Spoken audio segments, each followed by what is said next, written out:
Well, it's good to be back with you again. We've got a great guest in Paul Eno and Ben Eno on, two guests, and they've written a new book on monsters, and if you have any shortage of those, we'll be overjoyed to have them on pretty soon. And Heidi, it's good to have you back. Indeed. Thanks for going to stay in Chicago. Got some great news stories here. Cool. And the first one is a religious issue. Now, you know, we had Russ Brio on last week with the Shroud.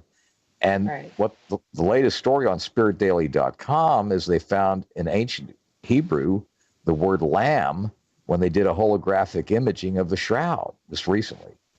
And for those interested, they go to spiritdaily.com and they'll have the news story there. But, I mean, there's all kinds of stuff connected with this Shroud that points to its authenticity.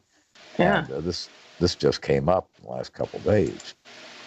Cool. So I thought you'd find that interesting. Yeah, that's pretty amazing.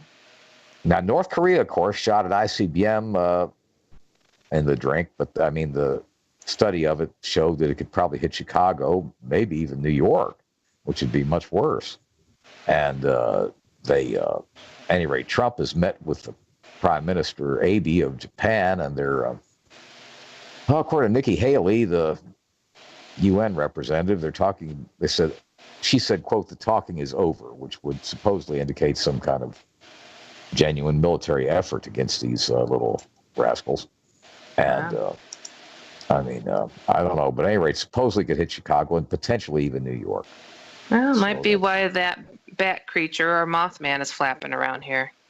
I don't know. About the well, this is exactly the issues that Paul's going to be talking about, because he and Ben have written a book, Behind the Paranormal 2, Bigfoot, Mothman, and monsters you've never heard of. So the little Chicago monsters will probably be included in that group. Let's hope. Well, I don't know. But, you know, my girl Megan Kelly had a very good show this past week.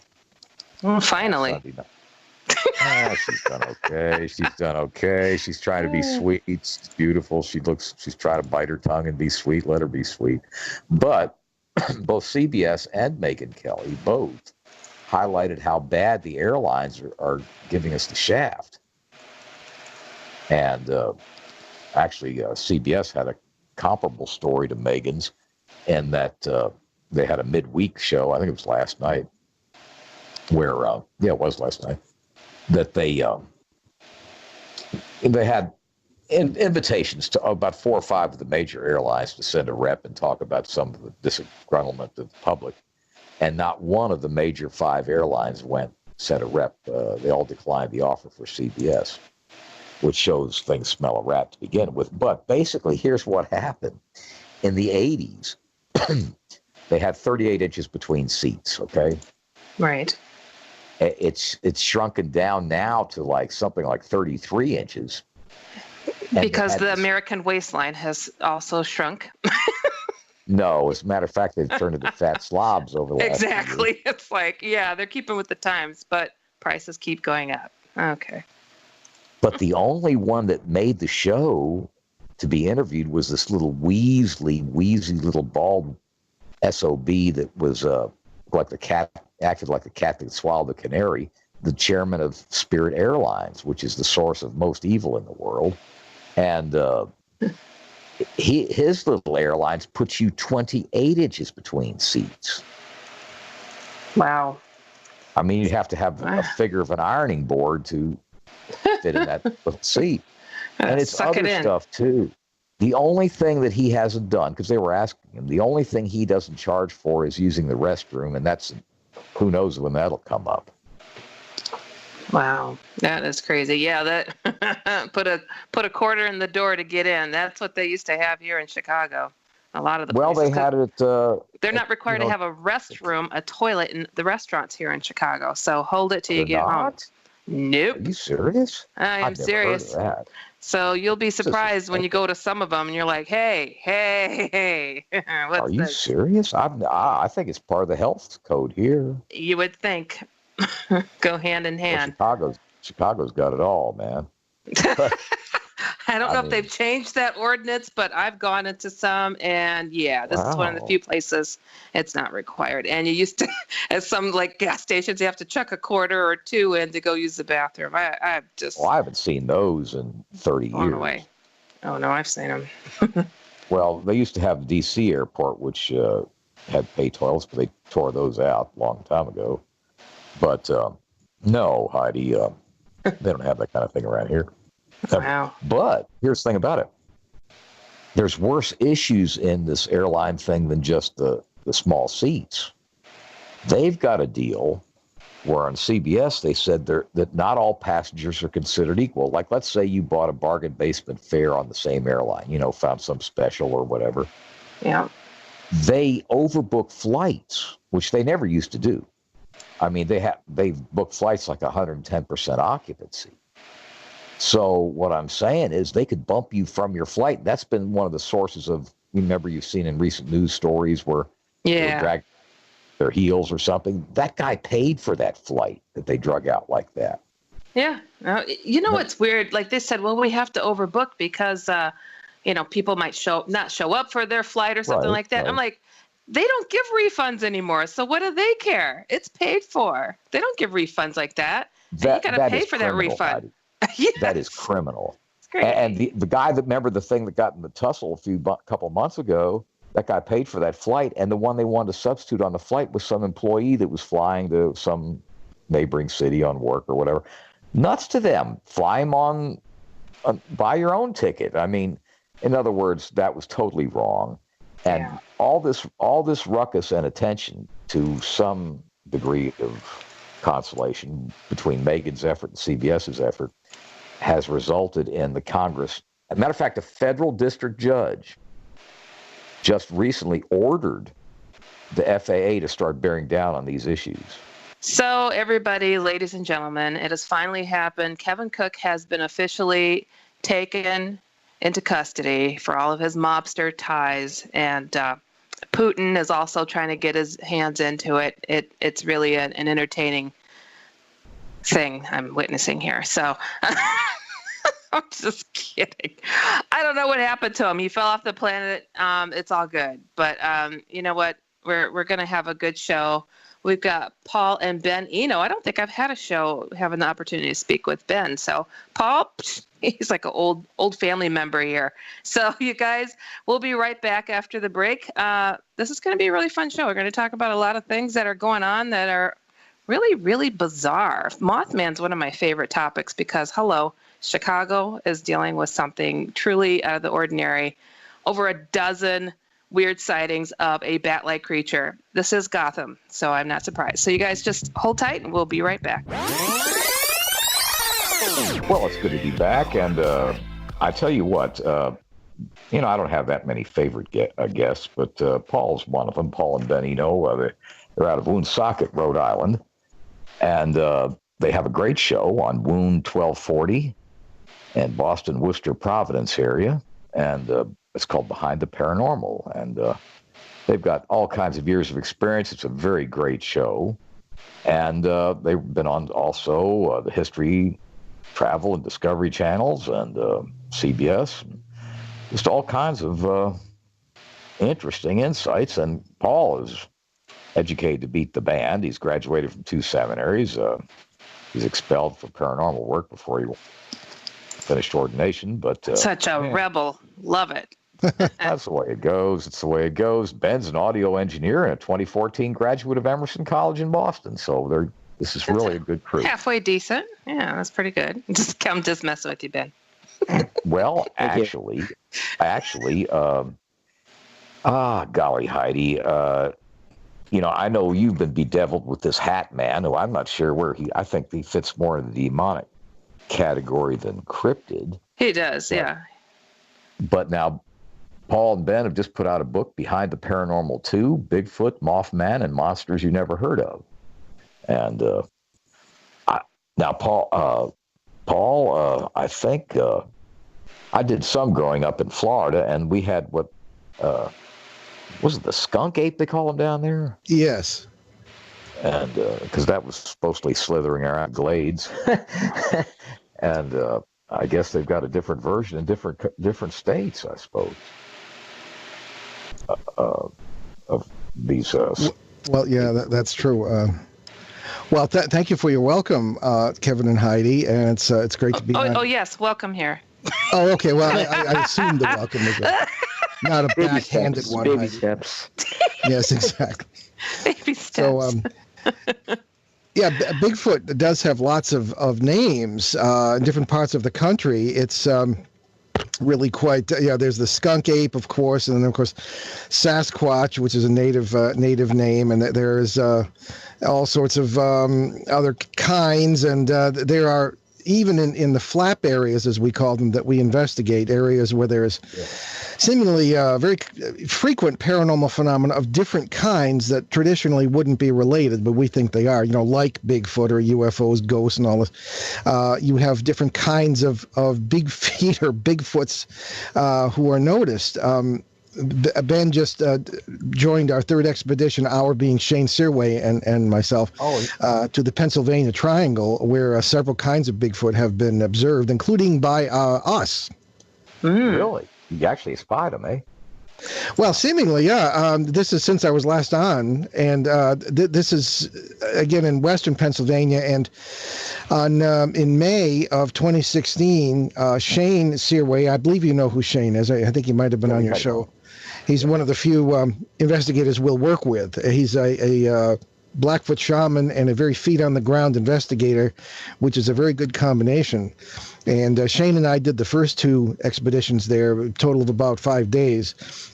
And on the first expedition there in May of 16, I was up in this field taking pictures of a lot of strange lights in the sky, and Shane was down in a wooded area, and actually in broad daylight looked up from the console of his truck, and he happened to see a large black hairy creature in between two trees. He thought it was a bear because this is bear country, but he started the truck and took off after it, and it took off to the right, and Shane reported these huge arms. It was on two legs, arms swinging back and forth, and 3 deer being flushed in the process. On September 16th, we were back there, and I had my own sighting. I believe I was looking for something entirely different. You'd think after 47 years of paranormal work, I'd know that things never happen the way you expect them to. And I had some cameras, and I was looking for lights in the sky as we had photographed the previous May. So it was a brilliant moonlit night, Friday night.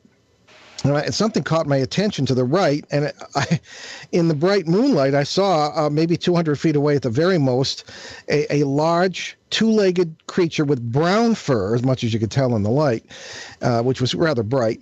And I remember the huge knees and legs moving up and down, and its head was bent as if looking for something in the grass. I snapped an infrared picture through the closed, cold window of the truck, naturally got no heat signature.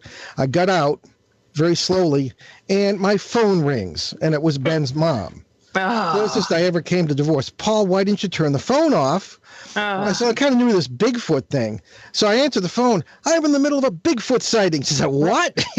All the times, yeah. I mean, who's going to call me in the middle of the night in the field? So, anyway, so then Ben came this is just last weekend, and we spent 2 nights there, and we're going to be going back again 3 days. I don't know if Ben wants to fill in any of the details of the last trip.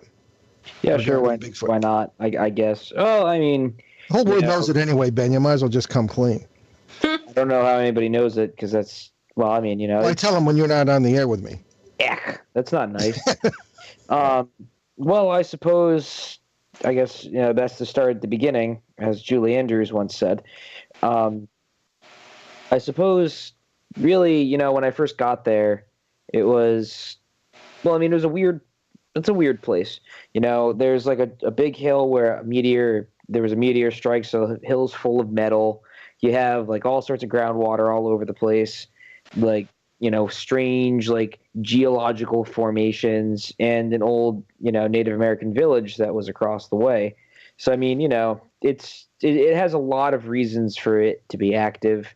And I think, just from context clues, that it must have been revered by the natives who lived there years and years and years ago, because I forget how old some of the artifacts were that they found. And it was like something like, 900 BC or something like that. I don't know. It was forever ago. And I guess they're it's an incredibly active place. You go down in this campground next on the property of the people we were staying with, and it was weird because you would sit or stand. I was standing there, and you'd see this sort of mist sort of appear, and everything would just be quiet. Like no sounds, no bugs, birds, nothing. And this was like middle of nowhere, Pennsylvania, and you can. How far from Pittsburgh would this be, you think?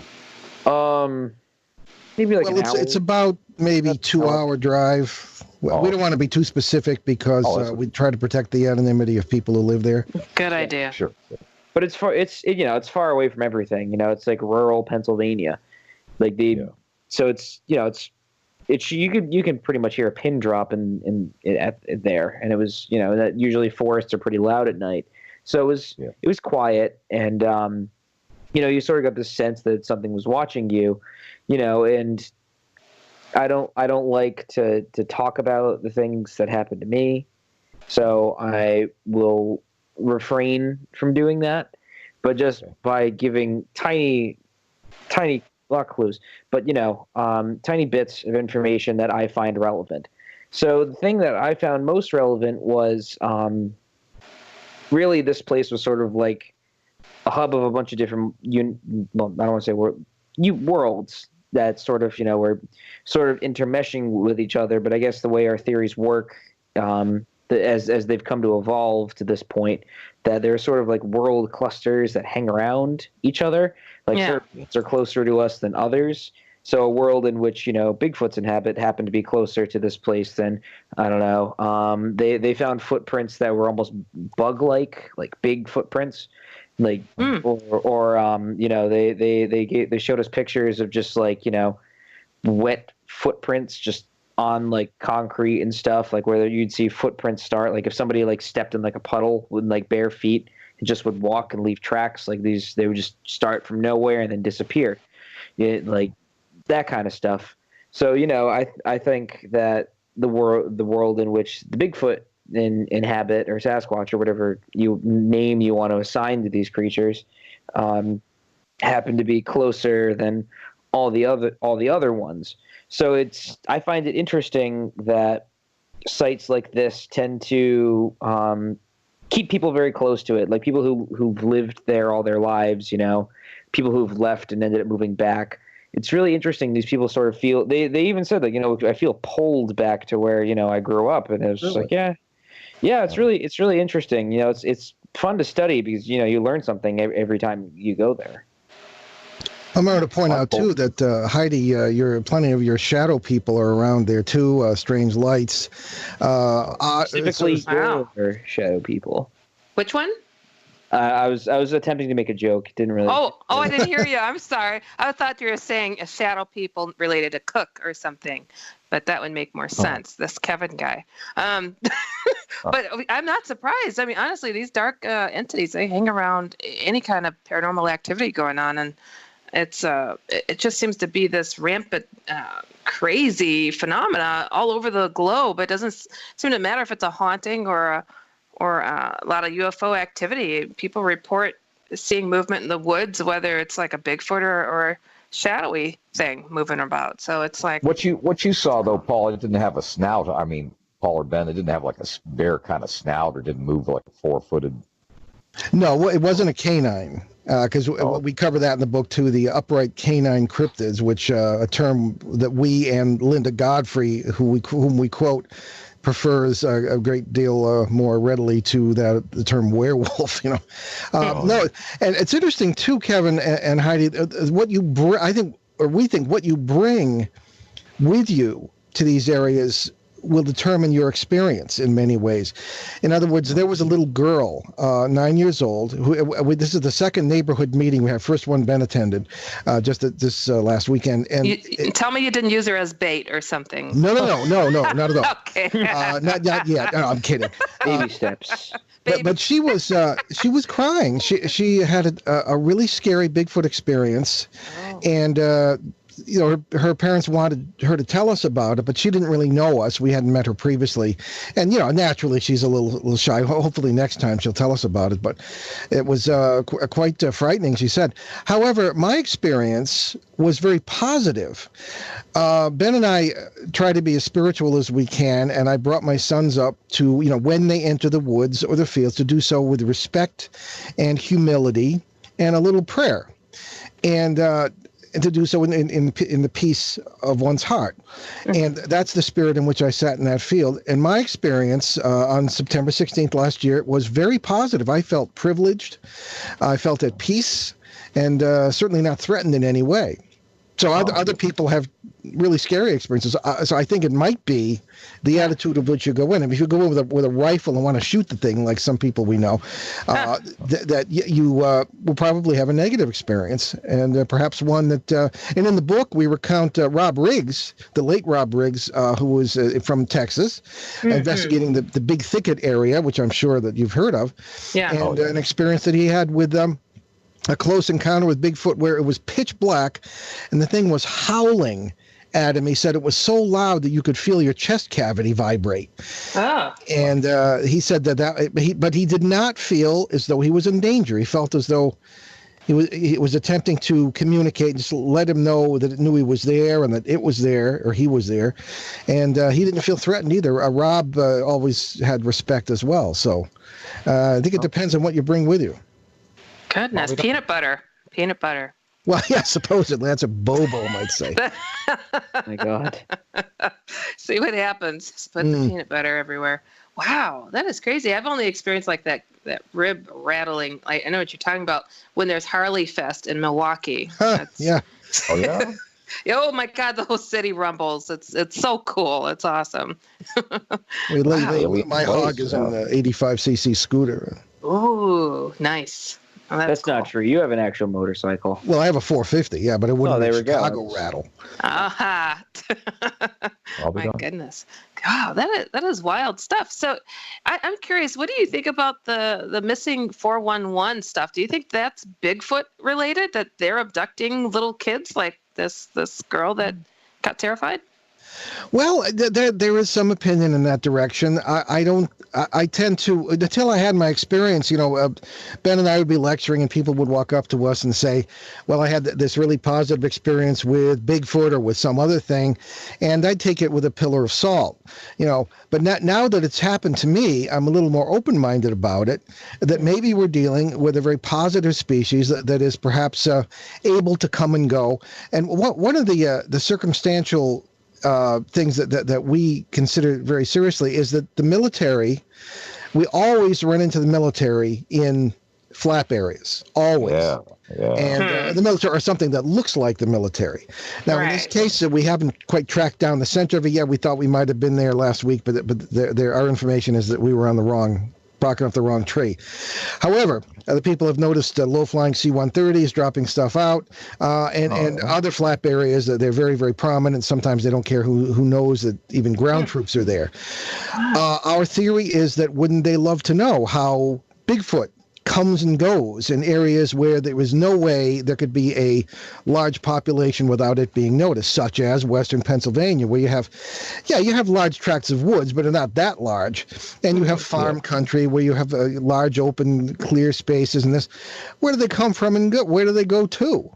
And maybe they'd love to know how they do this, and this is where the multiverse comes in, and the government knowledge of it, and then the desire to weaponize it. So I think that's maybe a start to an answer to why the military is involved. But wow, to see a bunch of Wookiees in arms, that'd be kind of wild. Exactly, yes. I don't know. That's what Stalin supposedly thought. Well, we're coming up to our bottom of the hour break, but we'll be right back and get into this. I want to talk more about the military thing in a minute. We'll be right back.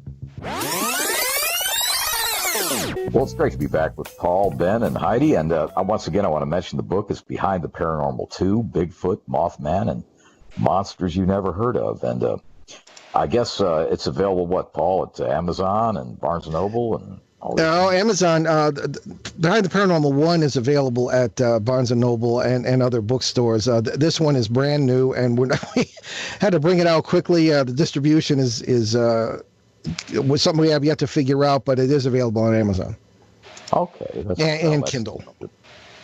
Well, actually, as weird as, life is changing, I think one of the things I quote you a lot on some of the shows is, everything these days is upsides down and downsides up, and everything's just different than it ever was. But I've come to find out just recently that Barnes & Noble's losing like $50 million a year.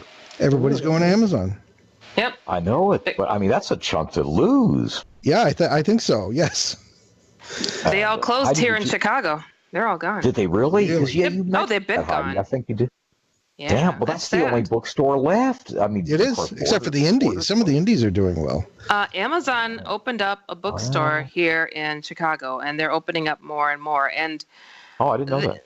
Yeah, they're nothing like Barnes & Noble. Oh no, you gotta totally type in Google brick and mortar Amazon stores, and nothing like the Barnes & Noble stores where you can sit down. Well, I shouldn't say that. This one has a cafe. My understanding is the other ones don't have cafes, but they're rather small. All the books face out. None of them are put on their edge, and independently published books get the opportunity to be in their bookstores as long as they have a whole bunch of book reviews with 4.5 stars. So I'm trying to get my Jesus book in there, actually, because I have 90 reviews and I'm at 4.5 stars. I'm like, hey, hello, Amazon.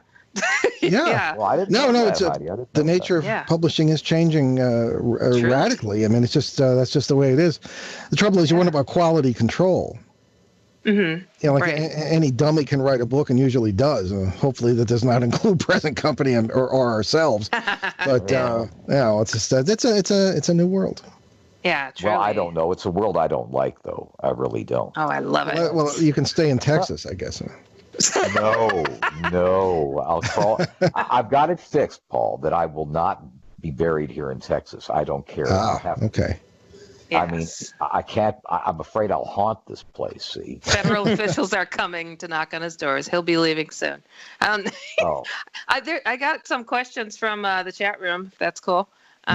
So this comes from Russ, and he's asking if you guys ever use a GoPro camera or a dash camera to catch images, because a dash cam can record 10 seconds before an event if you, say, hit something. So it's like, so I don't know. Can you tack that to your body and go trumping through the woods and see if you catch something?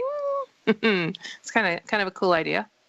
Well, I don't know if Ben wants to tackle that one, but we have one of the reasons we team up with Shane is he has all the gear, trail cams. And we have nothing.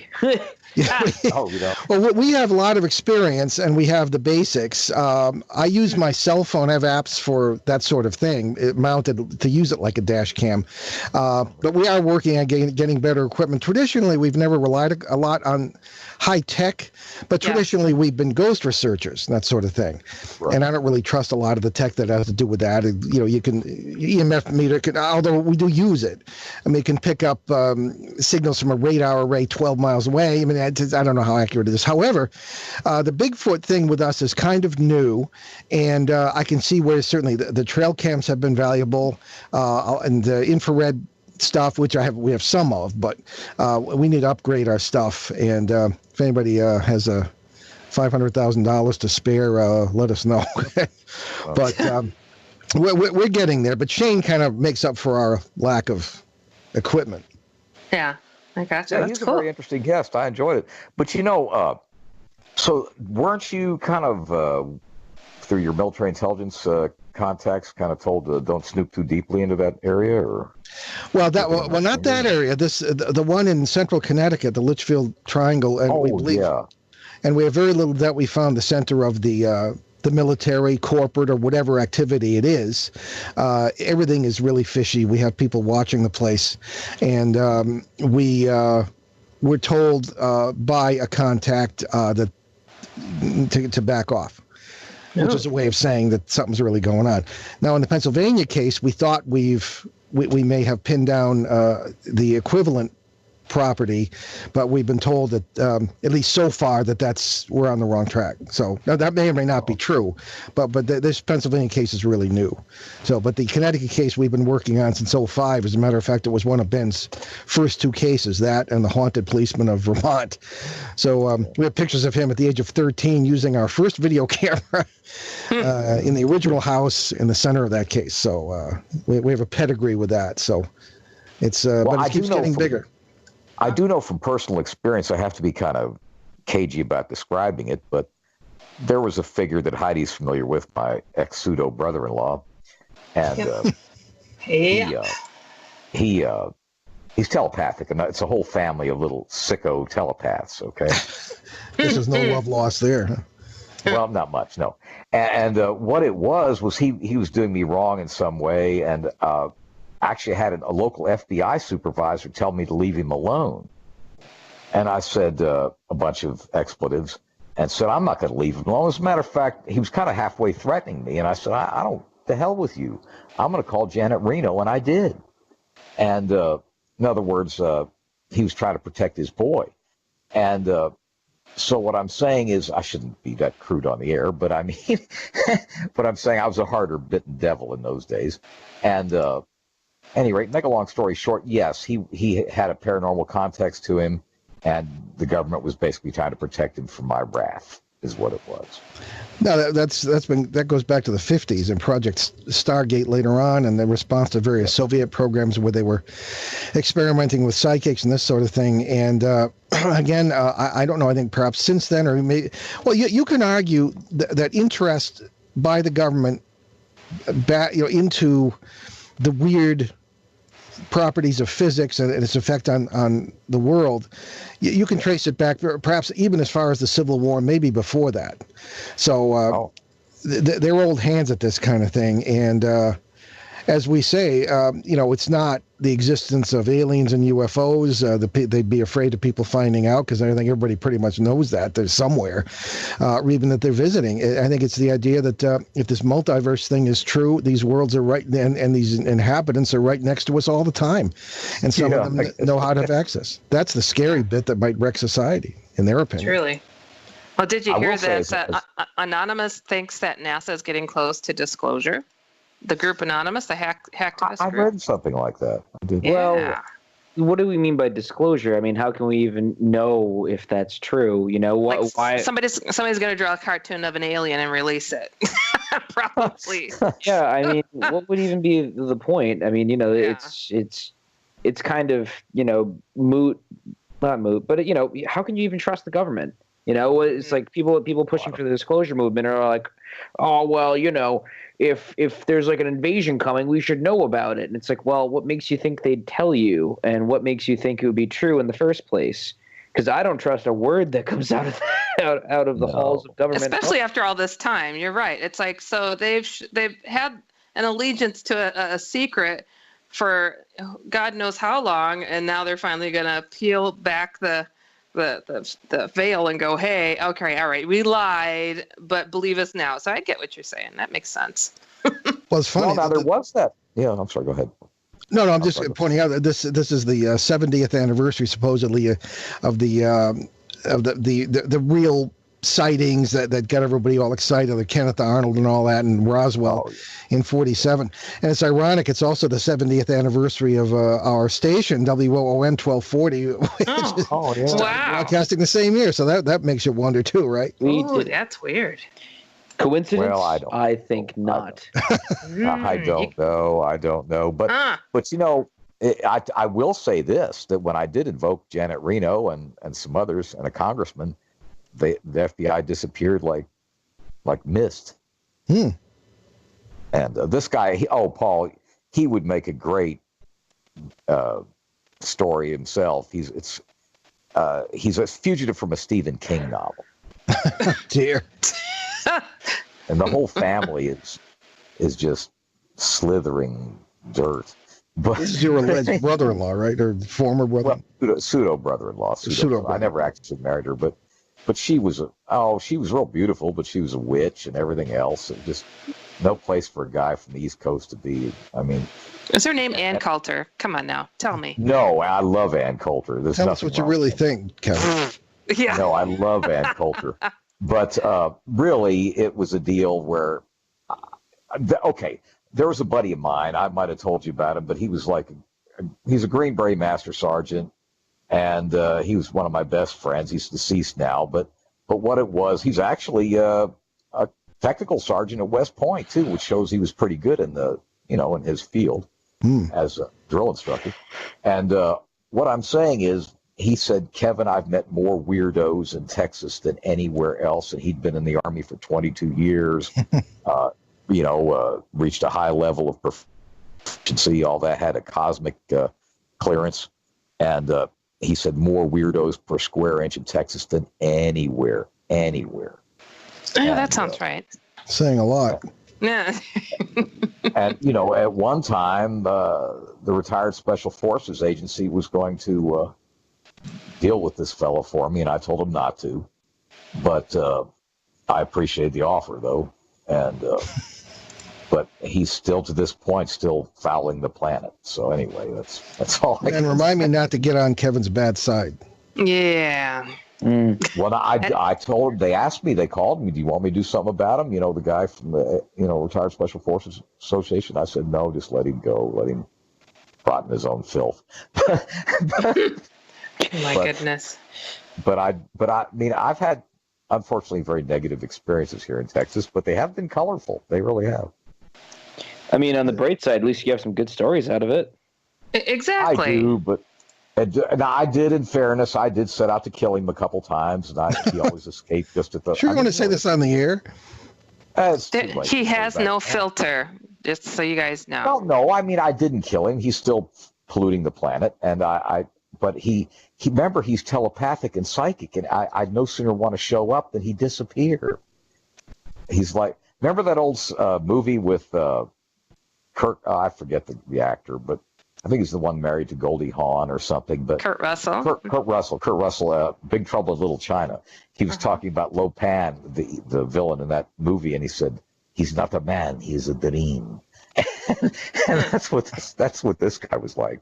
Oh. Anyway, I'm just giving you insights into my association with the paranormal, and hopefully none of the Carmelites are listening. Well, now I'm now a third order Carmelite. I haven't set out to kill anybody in many years. Well, I just set out to kill a fly just now, so apologies for the swatting sound. Well, that's the Carmelite Buddhist. No, but I mean, I'm a lot better fellow than I was then. But I mean, I was a little more hard bitten. But I mean, this guy's enough to make you want to go set out to kill him. Really. The question is, was he a cryptid? No, but he's not normal. The whole family is different, very different. Well, some of the things we run into in these flap areas are really difficult to. They don't have names yet, hence the last part of the title, Monsters You Never Heard Of. We have the various. In fairness, though, here's one thing that's weird. There's one weird thing about him, Paul, is sometimes I miss him. Maybe it's like Stockholm syndrome at this point. Yeah, there you go. My goodness. Well, no, wow. He had a good sense of humor, I guess. He did. And I know he left just a few minutes before I was going to go remove him from this planet. He left, and I know he was amused at the thought that I'd get there and stomp my little feet about him not being there. Good heavens. But anyway, that's I didn't mean to give you a negative insight into me, but I mean, it's hard to, you can't prong a bear all the time and expect him to just, smile.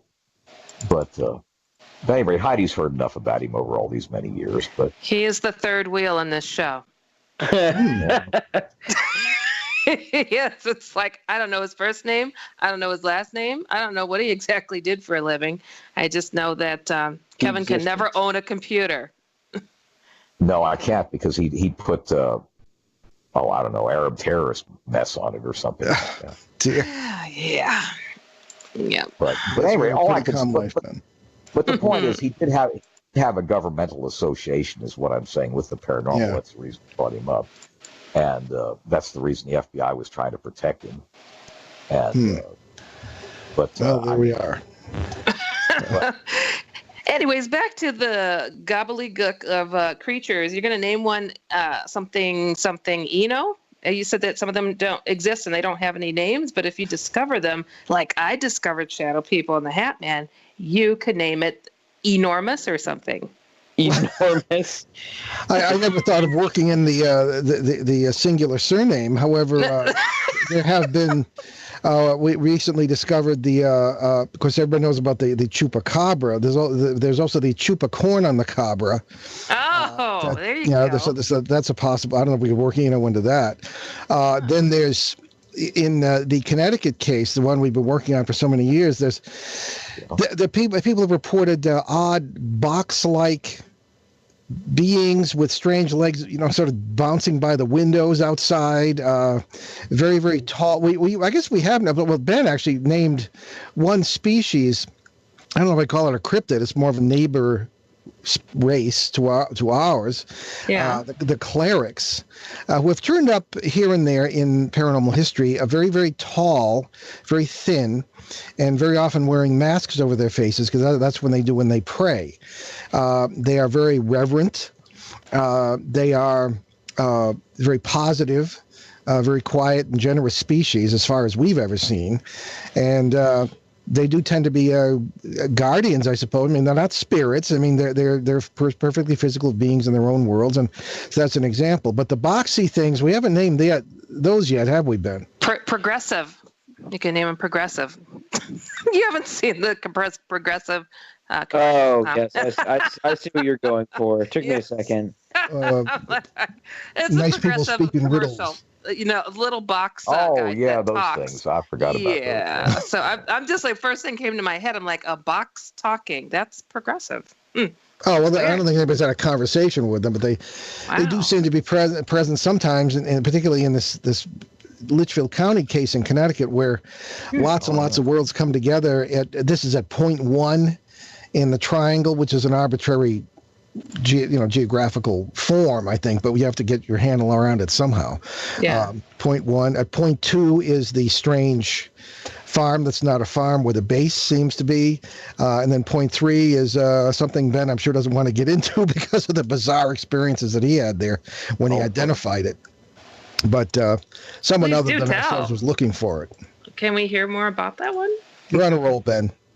Well, you see, it was a dark and stormy night. It was a gray afternoon in February. It was a light gray and dry afternoon in February. Well, we were shooting a pilot episode for a show that never came to fruition, and I don't think we've ever seen the video to this day. Not thinking of it back here.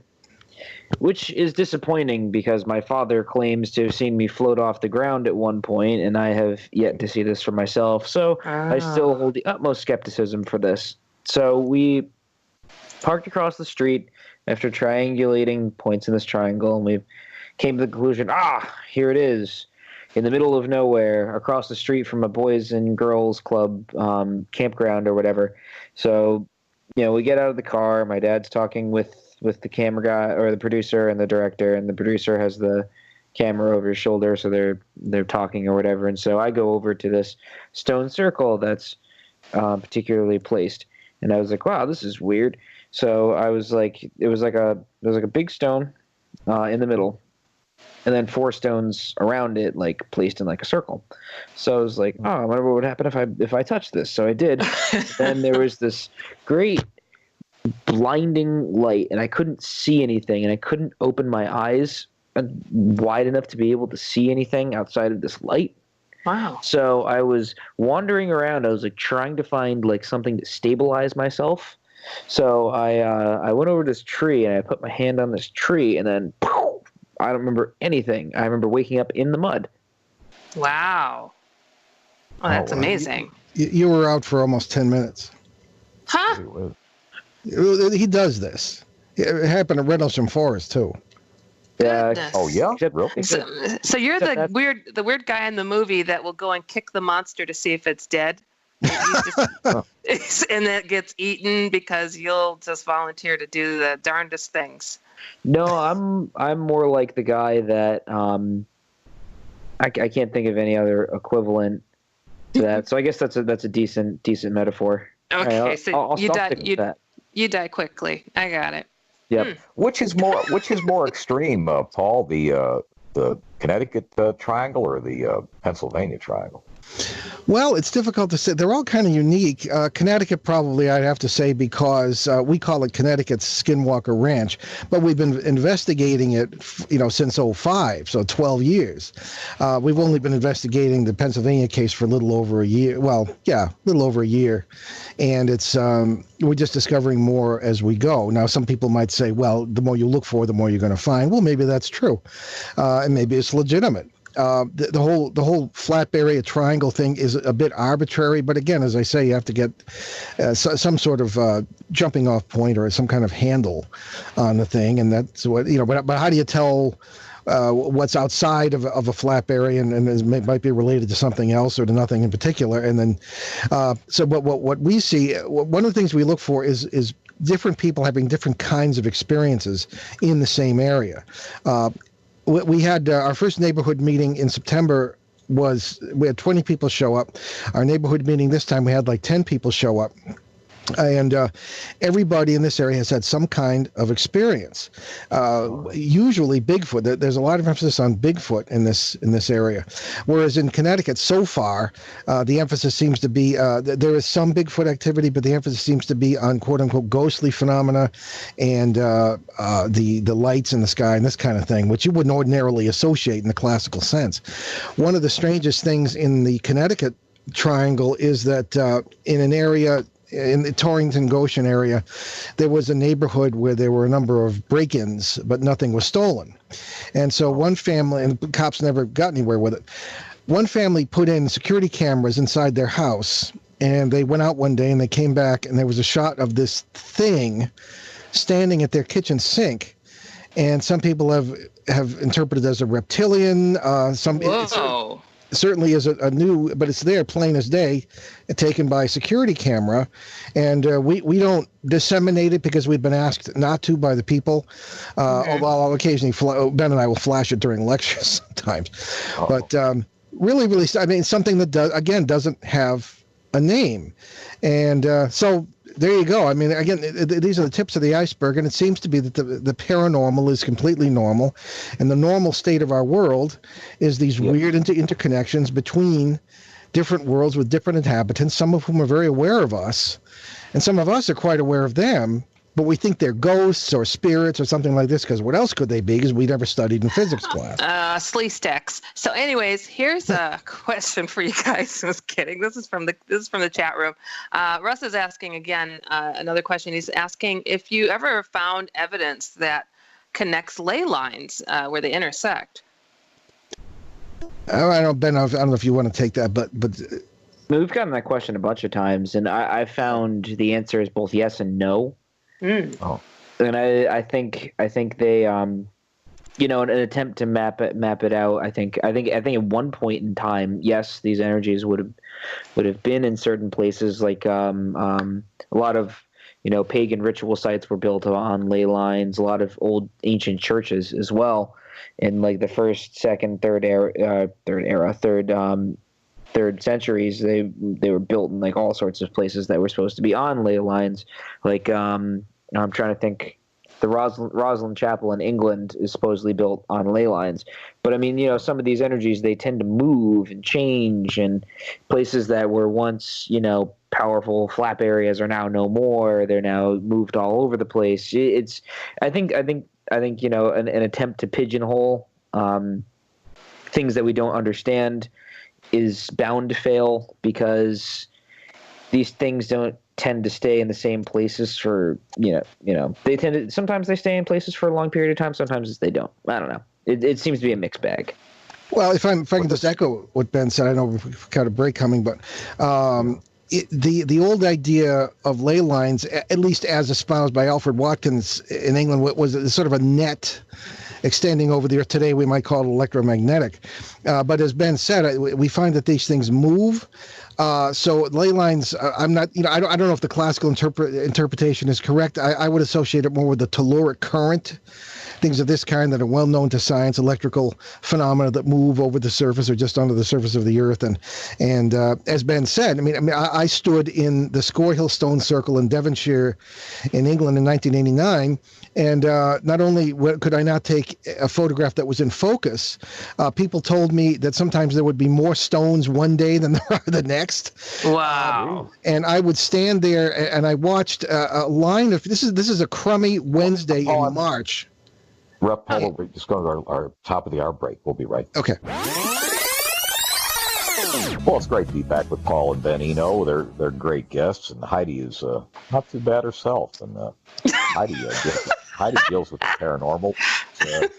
See, now one thing, Paul, I have to admit, my only association with the paranormal anymore, I used to be a lot rougher cut individual than I am now. I'm kind of practically like sweet as apple pie or something now. Obviously. I used to be hard bitten, right? But the mob did want to hire me at one time to be an enforcer and stuff like that. But now everything, only association I have with the paranormal is in the Catholic Church, and everything's just hunky-dory and fine. But Heidi's got all these demons that practically have lunch at her apartment. Not anymore. Not anymore. I don't deal with those guys. But sounded like they were practically hanging like buddies or something. It's more like people coming seeking help and advice about stuff. Do you guys get that a lot, where you have people seeking answers to help remedy something they are personally dealing with? Day in and day out. Mm-hmm. And sometimes they write to Ben separately and me separately, but it's pretty incessant. Probably because he speaks text message. Is that why it is, Ben? And they separate. I speak in full sentences, ma'am. Oh, okay. Well. Yeah, I can do texts. You can do text. And I spell things out, if you don't mind. I am an editor by profession. Oh, well, I need to hire you. But it's so bad. I find that people that write me from other countries have a lot better grammar. It's like, well, wow. Not necessarily. We have I'm sure she's a lovely person, but she writes from Eastern Europe. She writes texts in an accent. And you have to kind of get through it. But generally, we have a lot of people. The other thing with Facebook, Ben got me into it because we needed it for PR for our show, and then he ran with it. Now he's like the best. He's amazing at Facebook. He's like a prodigy. 1,300 people. 1,300 friends I never heard of, but but it's good. They listen, and we all do it. But I just. People are always writing. But the thing is, with us, as you know, our theories and methods are rather different. And people will still listen to our show for 10 years. We're going on our 10th year, and there are still people who are talking about the old-time 19th century classic paranormal approaches to things, and they ask us advice in those terms, and we have to kind of explain gently that we don't really look at it that way, and it's 6 of one, half dozen of the other, maybe, but maybe not, and but they're very often it's difficult to deal with cases in Australia. Yeah. Jump in our Gulf Stream and zip down there, that kind of thing, and but we have a questionnaire we send, and we just ask people to give us full information. When we can trust anyone, which is almost never, we will turn cases over to them if they're proximate to this area. The only person really trust, and Ben, unless you have somebody else I don't know about, is Shane Searway. Really. Yeah.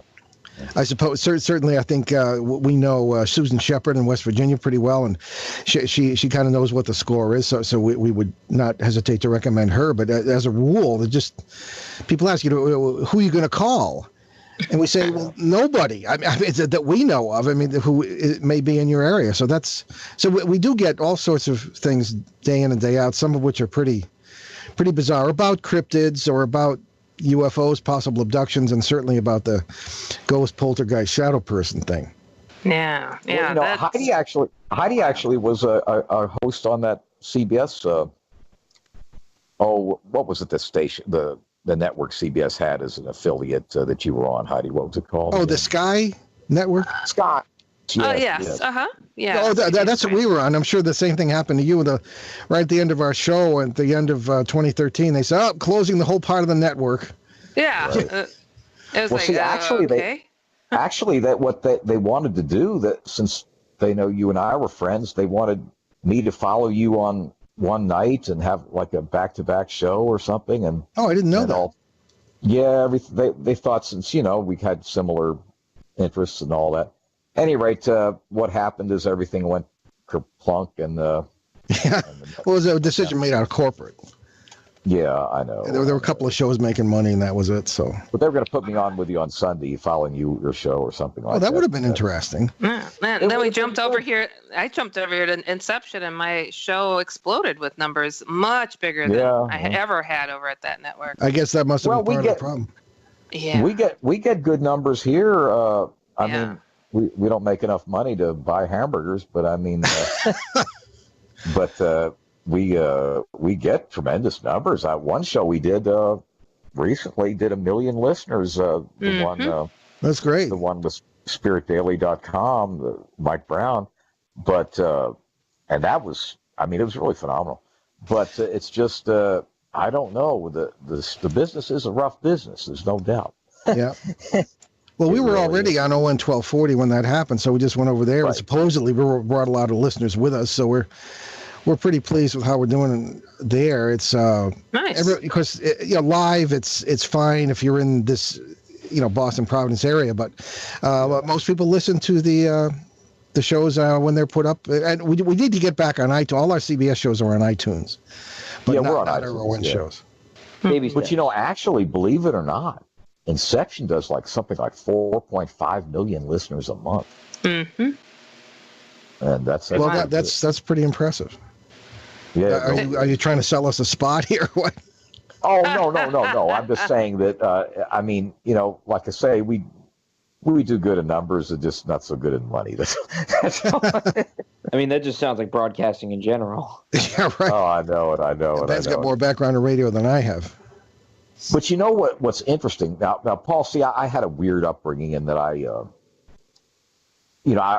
lived part of the time up in the Northeast and part in Florida because, my parents were divorced and I flip-flopped back and forth. And, I also lived at a private school for years on end, and I'd escaped to come back to Florida to enjoy the Marriott Basin mostly.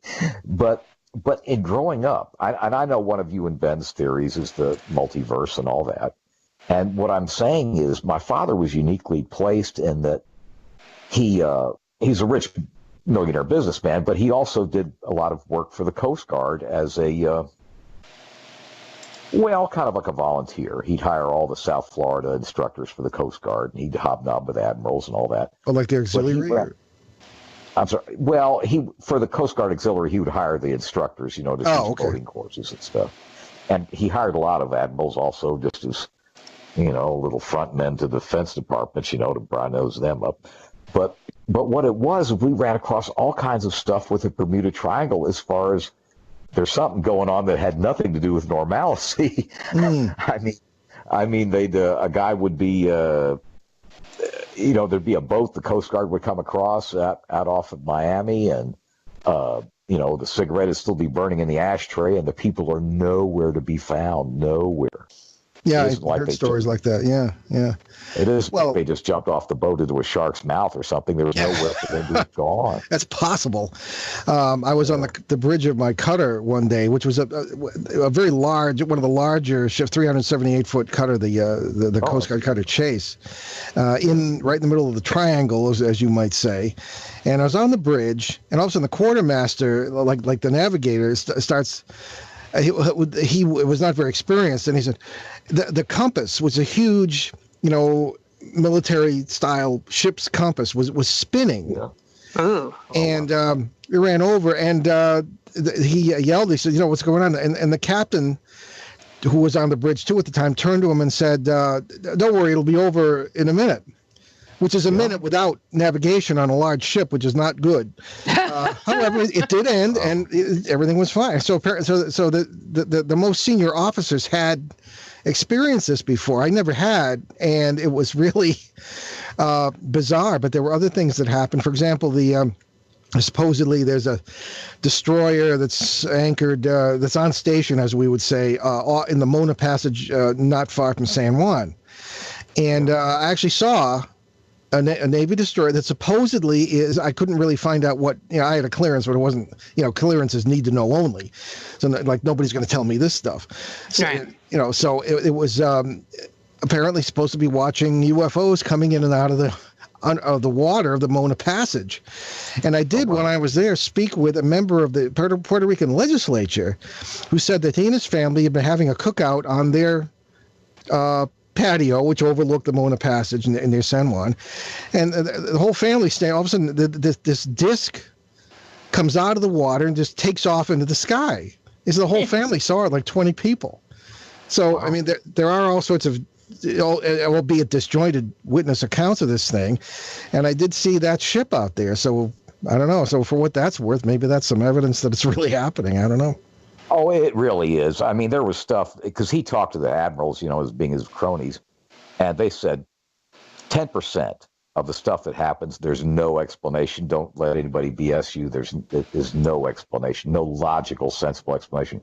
Like coming up on the boat, and a cigarette might take 10 minutes to burn out in an ashtray, and the cigarette's burning in there. There's nobody on the boat, no sign of a struggle. Mm-hmm. And even back in the 70s, they had, sonar, radar. They could tell if a sub came up and grabbed the occupants of the boat and shoved off with them, they could do that. If a plane, a helicopter landed and took them off, they could see that. And of course, on the surface of the water, they could. In other words, there's nowhere these people should have been able to get to that the Coast Guard couldn't see where they. Well, we should qualify that. We would sometimes run into situations where there's a lot of piracy that's wild and woolly down there. And they would sometimes be on attack a vessel. They wouldn't even see them coming, especially if it was at night or conditions were poor visibility. Kill everybody on the vessel, and then take the vessel, repaint it, use it in drug trafficking or some other kind of smuggling. I've heard of that. Yikes. I've heard of that. Yeah. But I'm talking about the boat is just setting just in the middle of the day. That would be odd. Yeah, you'd pick them up on the surface scan anyway if there was somebody else. There'd be no way. I mean, no logical way these people would have. And by the way, no signs of a struggle. Not about a blood or anything like that. No ruckus. Yeah. And in other words, stuff that was kind of head scratching. And one of our neighbors, I got to tell you this, a couple of our neighbors were Dad's barbecue buddies, were like Eastern Airlines pilots, and they'd been former Navy pilots. And they saw, you remember The Ghost of Flight 401 with Ernest Borgnine, that movie from the 70s? Yeah, vaguely. They saw the ghost. These guys were veteran Navy fighter pilots, all that. They saw the ghost when the plane went down in the Glades, that was the Flight 401. Mm-hmm. They cannibalized the parts to go on other Eastern Airlines. Not a good idea. And the parts became haunted each plane that they were put on, right? Exactly. Like organ transplants almost. Yeah, that makes me wonder if that would happen. Well, actually, believe it or not, Paul, the vice president of Eastern Airlines that hired that guy saw the ghost. Really? Yeah, I mean, this guy, and like I say, Dad's two barbecue buddies, our neighbors, and right near the Bahia Mar, saw this ghost too. And these guys were veteran Air Force fighter pilots. These weren't some drunken goofuses. Yeah. So I mean, part of where I grew up is as weird as weird gets. Mm-hmm. I mean, the Bermuda. I tell you what, we're coming right up to our last break, but I'll tell you a story about that real quick that might fit in with your multiverse theory too, because it's as weird gets. But you need to buy this book, folks. You really do.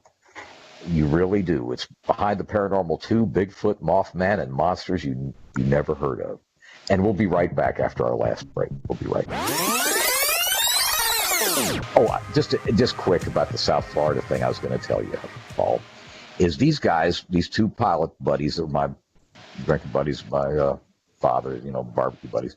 Okay, they both saw that ghost on that cannibalized plane. They both saw it in addition to the vice president. I mean, in other words, these are quality guys.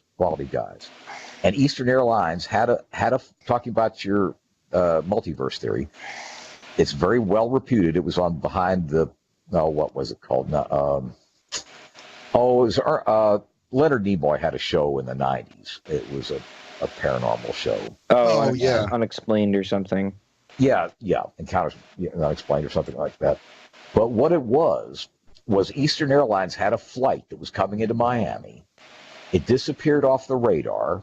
They didn't know what the heck was going to happen. They sent emergency vehicles down to the runway it was supposed to be on and everything else. And it popped back on after 10 minutes of being off radar and landed. And there was all kinds of emergency vehicles on the runway where it, landed. And the pilot and the crew came off and wondered what all the ruckus was all about. And they said, you disappeared for radar for 10 minutes. and here's the kicker. All the crew, all their watches were 10 minutes off, 10 minutes late. It's like the Langoliers, I'm telling you. There you have it. Time slips are common in flap areas. Oh, I believe it. More Stephen King references. That was my only story about the pretty crazy. Yeah. Well, I was my Florida. Go ahead. I was curious with you guys. You've had so many adventures that have just taken you into some really interesting depths of peculiarities. I would love to know what was one of your creepier stories that really shook your world. Well, I might turn that over to Ben, because in the current book is a section on the Woonsocket Wildman, which we coined the term. And Ben, that one you had in our own woods, practically on our own doorstep. Well, nice. I mean, I don't get spooked too easily, but I used to have a garbage job when I was 16, like we all did. And I worked at this nursing home in the kitchen up the hill from where we lived. And Fairmount Hill is a very odd place, and it's only there's 30 acres of woods between where I used to work and where I lived with my parents. So I would just walk up to work instead of driving my car, which I crashed my mother's car previously to that because I was 16 and a horrible driver. So I was walking up to work one night, actually after my shift. I worked 4 to 8 and whatever. So I was walking back, and it was summertime-ish. So it was still kind of light out, but just starting to get dark. And there was a sort of unwritten rule that you just don't go in the woods at night, because it gets really creepy. During the day, it's it's fine, you can walk through there, and there's trails and stuff. But at night, it just turns into an entirely different place. It just gets real creepy, real foreboding. It's just not. It's just not a good place to be in. And every one of my friends, all the neighbor kids, you don't go in the woods at night. So I was okay, cool. So I was it's not nighttime yet. I'm probably safe. So I started walking down the first trail to get onto the main trail to walk back home. And all of a sudden, I feel something watching me. So I was looking down at my MP3 player, and I look up, and there was this hairy creature peeping from behind this rock, and it made eye contact with me. And I didn't really stick around to find out what it was, but I just got this really weird, all my hair stood on end, and I got this really feeling like I just got to get out of here. And it just rained too, so everything was slippery. So I booked it, ran as fast as I could back to my house. I think I set a record for getting there in 5 minutes, after a 30-minute walk. So I slipped and slided my way home, and I just never went back in there again. I had a lot of really weird experiences because of that place. Wow. A lot of really wild. That's crazy stuff. My goodness. How about tell you? How do you not remember that? Oh, I was there, but yeah, I had a lot of coffee that day. I remember you were a mess. If it's the same day I'm thinking of. Probably, yeah. But is the general feel this big as being a benign creature then, in essence? I don't know. I just know that I've had a lot of weird experiences in those woods a couple times. There was one time I think I was maybe 11 or 12, and I was walking back from a friend's house, and I remember we were in the woods earlier that day, and we heard this clicking sound, someone banging two rocks together, that kind of thing. And I was that's kind of weird. But the thing is, when I walked out of the woods, it followed me home. And, I was just that's really strange. So my buddy went back to his house, and I walked down the street, and I kept hearing it. So I turn around, look around, nothing there, but I'd hear it behind me again. So So I turned around, wasn't there, so I just kept walking home, and I keep hearing it like clicking, clicking, clicking, clicking, like it was like right behind me. I don't know, there's a lot of really creepy things that happened there. So I just sort of dismissed it after a while and just said, that's just how this place is. Wow. That's wild. Jeez. Paul, do share. What has been probably one of the wilder experiences that you've had? I'm sure there's so many. Oh yeah, well, there are quite a few. But the one I'm thinking of is in the previous book, Behind the Paranormal, Everything You Know Is Wrong, the one that came out last year, and it was in the Bridgeport poltergeist case of 1974 when I was working with Lorraine Warren and Father Bill Charbonneau, and I was they were all gone. I was in the house with the family and the little 10-year-old girl who seemed to be the center of this, a reporter and a neighbor. And it was a Monday night of the case, and 4 things came out of the girls' room through the kitchen, down the hall, and into the living room where we were, and you could almost see these gauzy structures. Now, I was a seminary student at the time. I was 21. These were supposed to be demons, spirits. We were waiting for permission to perform an exorcism from the local bishop, which never came. And one of these things came up to me. I was trying to protect the little girl. I got angry, which made it stronger. That's how I found out the hard way. You don't do that. I pushed against it. It pushed back, and I felt a physical body. I felt a physical structure. I felt skeletal structure. There was almost like that of a bird. Oh. And it really, really threw me for a loop, because these are supposed to be spirits, they're supposed to be demons, and my theological education, this flew in the face of all that. And then I was so taken aback, it got around me and threw the girl across the room. But that had to be probably, that really shook my world up to that point more than most other things did. Wow. And you never got the permission to perform an exorcism? No. Well, because Warren, he'd always call the press in. Now, it's ironic, because I've been a newspaper magazine reporter and editor for going on 40 years, and the last thing I would do is call in the media on this stuff, because they never get it right. And of course, print journalists like me look down on broadcast journalists anyway, even though I'm on a radio show too. But in any case, no, it was chaos, and I don't know. I would never approach it the way they did, but it was really a scary experience. Goodness, that's wild. I'm looking a lot into exorcisms and whatnot lately, because I have way too many negative emails coming to me all over the globe in regards to the shadow people and Hatman. Yeah, and it's absolutely demonic. Oh, I have thousands. Well, we usually find that it leads to, it's actually parasitical. We don't use the term demonic because it's got too much baggage, and I don't think their theology is the same as ours. They're more parasitical life forms. I think we're perfectly physical in their own worlds, like this thing I was having a conflict with in that house in 74. So we don't use the same terms, but I was involved in a number of exorcisms in the seminary, because my second faculty at the seminary was very sympathetic, and I don't think that what they were doing was the right thing. I don't think it was what it appeared to be at all. And of course, like, they're going to listen to me. I'm a 21-year-old seminary student. Goodness, I always wonder what happens to these people that don't get the exorcism, that obviously has something that is really a bit too close for comfort. Well, stuff for another show. Yeah, right. Honestly, I guess it would be. Well, listen. Anything you want to announce before anything coming up, or any? Well, no. Just on behalf of both of us, I just say, if you want to find out about us, start with the BehindTheParanormal.com. It's our show website. You get 700 hours of shows if you have the time. Plus, you can get our books. Boy, and take it from there. Find out about our cases and all that. You're a little busy.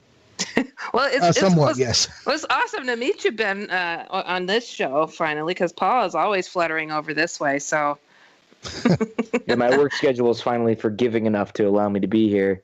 That's all good. All is forgiven. Don't make it a habit to stay away anymore. Okay. I can't make any promises. Well, listen, I sure enjoyed having you as always, and I hope to not be so long before I call you back. Well, it sounds great. Thank you both very much. You two are wonderful together, by the way.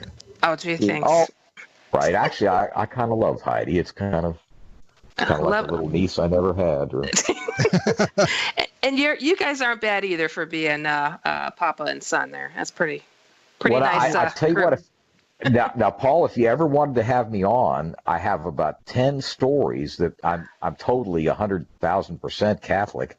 But I mean, some really exotic stories that I've experienced at St. Elizabeth's down here. I mean, really unusual one. I think it's a hint, Ben. Yeah. We'll be in touch, our casting producer and us, and we'd love to have you back. It's been too long. It has been a while. Well, listen, you take care. We'll talk about next week's show and slide off into the sunset. Great. Thank you All both right. very much. Thank you. Yes, you take Okay. care, guys. Bye-bye. Good night. Bye. Well, now, Heidi, next week is a show just from, I guess, my past. It's the Bermuda Triangle, and we're going to have some on about it, and who've written a book on it. Actually, I got the book right here. It's Bruce Gernon and Rob McGregor, and I guess, I get, like I say, I got my foot on the Northeast and one in Florida, but it's really should be very enjoyable, and that'll be next week. And then we're going to take a little time off. Anyway, Cool. I guess we better split off into the night ourselves. All right. Good night, everybody. Good night.